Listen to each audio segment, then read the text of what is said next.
Hey WhatsApp guys, again I am back with English subtitles. So कैसे आप सभी, उम्मीद करता हूँ बेहतर होंगे। सो दोस्तों, आइए शुरू करते हैं आज अपना पहला सेंटेंस। उससे पहले छोटी सी रिक्वेस्ट है, अगर आप नए हैं तो चैनल को सब्सक्राइब कर लीजिए, बेल आइकन को ऑन कर लीजिए ताकि हर नोटिफिकेशन आप तक पहुँचे सबसे पहले। नए व्यूअर्स हैं तो हम आपको बता दें कि हम यहाँ पे ट्राई करते हैं डेली वीडियो के सबटाइटल्स के ज़रिए अपनी इंग्लिश को इम्प्रूव करने की।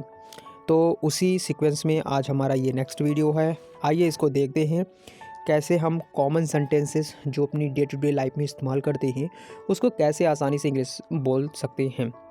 तो सबसे पहले मैं आपको बता दूं कि आप ना सबसे पहले अपने माइंड को प्रिपेयर रखो, क्योंकि माइंड ही सब कुछ है। जब आप उसको इस तरह की इन्फॉर्मेशन देते हो कि हाँ, मुझसे चीज़ें अब होने लग गई हैं, मैं करने लग गया हूँ, मैं अब सेंटेंसेस खुद से क्रिएट कर पा रहा हूँ, तो ये आपको हेल्प करता है कि हाँ, अब आप एक्चुअल में चीज़ों को सीख रहे हैं। आइए शुरू करते हैं, पहले सेंटेंस को देखते हैं हम। मैं वादा करती हूँ कि मैं सब ठीक कर दूँगी। सिंपल सेंटेंस है और इसमें तो कोई दिक्कत नहीं है। आप समझ गए होंगे कि सिंपल ये हिंदी में क्या कह रहे हैं कि मैं वादा करती हूँ कि मैं सब ठीक कर दूँगी। इसके लिए सिंपली इंग्लिश में कहा जा सकता है कि आई प्रॉमिस। आई प्रॉमिस मतलब मैं वादा करती हूँ या फिर करता हूँ। I will make everything all right. I will make everything all right, it means मैं वादा करती हूँ कि मैं सब ठीक कर दूँगी। I promise I will make everything all right. I hope it is clear.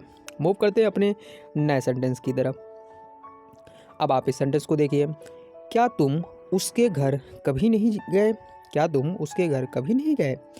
इस सेंटेंस के लिए आप सिंपली कह सकते हैं have you never been to his house? Have you never been to his house? चूँकि सेंटेंस इंट्रोगेटिव फॉर्मेट में लिखा है और जब भी आप कभी लिखने की कोशिश करें तो ट्राई करिएगा कि आप क्वेश्चन मार्क लगाना ना भूलें, क्योंकि क्वेश्चन मार्क के बिना सेंटेंस अधूरा माना जाता है इंट्रोगेटिव सेंटेंसेस में। तो क्या तुम उसके घर कभी नहीं गए? Have you never been to his house?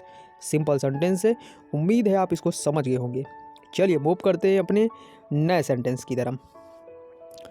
मैं तुम्हें सब कुछ फ़ोन पर नहीं बता सकती। मैं तुम्हें सब कुछ फ़ोन पर नहीं बता सकती। इसमें आप देखें कि ये कह रही हैं कि मैं ऐसा नहीं कर सकती। और इस तरह के सेंटेंसेस हमने कई सारे एग्जांपल्स के ज़रिए समझे भी हैं कि जब भी कभी इस तरह की बात हो कि मैं नहीं कर सकती या फिर मैं कर सकता हूँ, तो वहाँ पे हम मॉडल कैन का इस्तेमाल करते हैं। तो ये आपने कई सारे वीडियोस में देखा भी होगा, मैंने आपको एक्सप्लेन भी करा है कि उस टाइप के सेंटेंस में हम मॉडल कैन का इस्तेमाल करते हैं। तो इसमें भी हम कैन का इस्तेमाल करेंगे। चूँकि ये सेंटेंस निगेटिव फॉर्मेट में लिखा है तो हम कैन के साथ नॉट लगाएंगे।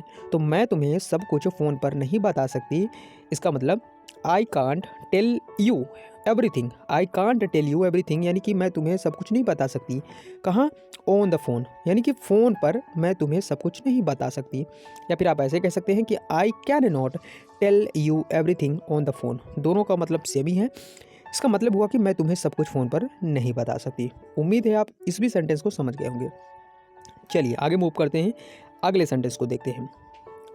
इस सेंटेंस को देखिए। क्योंकि अब सब कुछ कंट्रोल में है। क्योंकि अब सब कुछ कंट्रोल में है, तो इसके लिए आप आसानी से कह सकते हैं because everything is under control now. क्योंकि अब सब कुछ कंट्रोल में है। हिंदी को आप मत देखिए, कुछ कुछ सेंटेंसेस गलत भी लिखे जाते हैं, तो उसको आप इग्नोर करिए। मेरे कहने के सेंस पर जाइए कि मैं ये कह रहा हूँ कि क्योंकि अब सब कुछ कंट्रोल है। जैसे यहाँ पे मैं, तो मैं लिख गया है, तो ये थोड़ा सा आप उसको इग्नोर करिएगा। मैं जो कह रहा हूँ उसको आप समझिए कि क्योंकि अब सब कुछ कंट्रोल में है, तो इसको ऐसे ही समझिए। इसका मतलब हुआ because everything is under control now. Because everything is under control now. ये भी काफ़ी सिंपल और अच्छा सेंटेंस था। इसका भी इस्तेमाल आप डे टू डे लाइफ में कर सकते हैं। तो गाइज़, ये थे कुछ सबटाइटल्स और उन सबटाइटल्स का हिंदी इंग्लिश मैंने दोनों ही आपको एक्सप्लेन करने की कोशिश की है। सभी सेंटेंसेस को हम ट्राई करते हैं कि सिंपल वे में जितना हो सके, जितना मेरी तरीके से पॉसिबल होता है आपको सिंपलेस्ट फॉर्म में एक्सप्लेन करने की, तो मैं करता हूँ। अगर कहीं पे आपको लगता है कि ये सेंटेंस मुझे समझ में नहीं आया, तो आप उसके लिए कमेंट कर सकते हैं। मैं कोशिश करूँगा कि आपको उस सेंटेंस का जवाब दे सकूँ। तो आज की वीडियो में बस हम इतना ही रखते हैं। मिलते हैं हम अपने नए वीडियो में नए सबटाइटल्स के साथ। तब तक आप सभी लोग अपना ध्यान रखें, अच्छे से पढ़ाई करते रहें। और एक बार फिर से, आप अगर चैनल पे नए हैं तो चैनल को सब्सक्राइब कर लीजिए, बेल आइकन ऑन कर लीजिए, ताकि इस तरह की जो वीडियो की इन्फॉर्मेशन है आप तक पहुँचे सबसे पहले।